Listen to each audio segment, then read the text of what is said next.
Sir, आप जो video बनाया गया है उसमें ईच एंड एवरीथिंग कैसे उसको हरास किया गया है, जो भी जुडिशियल सिस्टम के द्वारा कानून जो बनाए गए हैं फेक केसेस लगाने के द्वारा।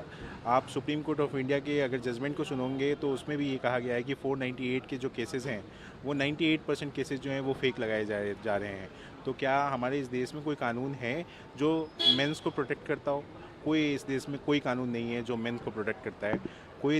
कोई इस देश में कोई कानून नहीं है जो मेन को कहीं ये जाने पे मजबूर करता है कि मेरी बात सुनी जाएगी कहीं पे, या मैं कहीं जाके प्रोटेक्ट हो सकता हूँ। मेरे भाई ने जान दे के ये सिस्टम को जगाने की कोशिश की है कि इस सिस्टम में जो फ्लॉज हैं उसको ठीक किया जाए। जैसे भगत सिंह ने अपनी जान की कुर्बानी दी थी, उससे लोगों को जगाया था। तो मुझे लगता है कि मेरे भाई ने भी इस देश में लोगों को जगाया है, तो उसके साथ भी न्याय होना चाहिए। बिल्कुल, अगर मीडिया हमें साथ दे, बिकॉज इसमें एक सबसे बड़ा जो पॉइंट है वो उस वीडियो में ये है कि उसने जज के ऊपर बोला है।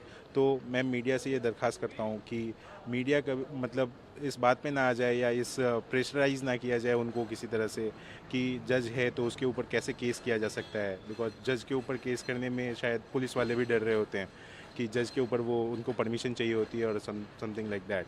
तो उनके ऊपर जो है एलिगेशंस जो लगे हैं इसकी भी जांच आइदर सुप्रीम कोर्ट के द्वारा कुछ कमेटी बना के या कुछ भी करके इस पे देखा जाए कि कैसे उनके ऊपर, या जो पेशकार के ऊपर जो मेरे भाई ने बात करी है कि पेशकार कैसे घूस लेता है, कैसे क्या करता है, उसके इनकम को उसके जैसे भी देखा जाए, जैसे भी किया जाए। आपने अपनी कंप्लेंट में जज का भी नाम दिया?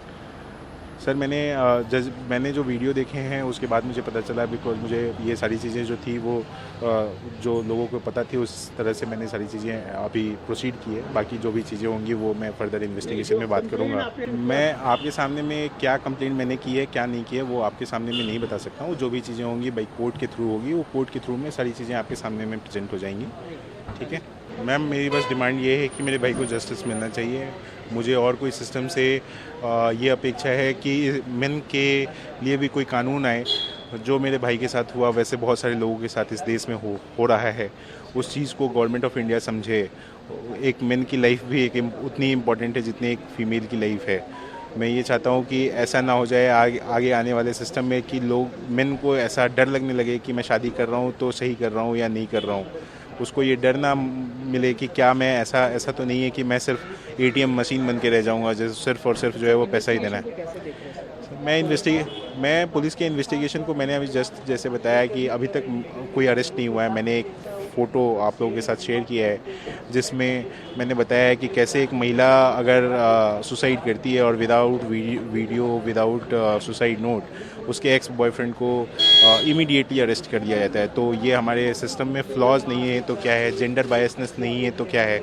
एक मैन जो है वो सुसाइडल वीडियो, इतने मिनट का वीडियो बनाता है, इतने बड़ा सुसाइडल नोट बनाता है, अभी तक एक्शंस जो हैं वो नहीं हुए हैं पुलिस के द्वारा। अब आगे फर्दर कैसे प्रोसीड करना है वो हम लीगल एडवाइस लेके आगे बढ़ेंगे, आगे प्रोसीड करेंगे।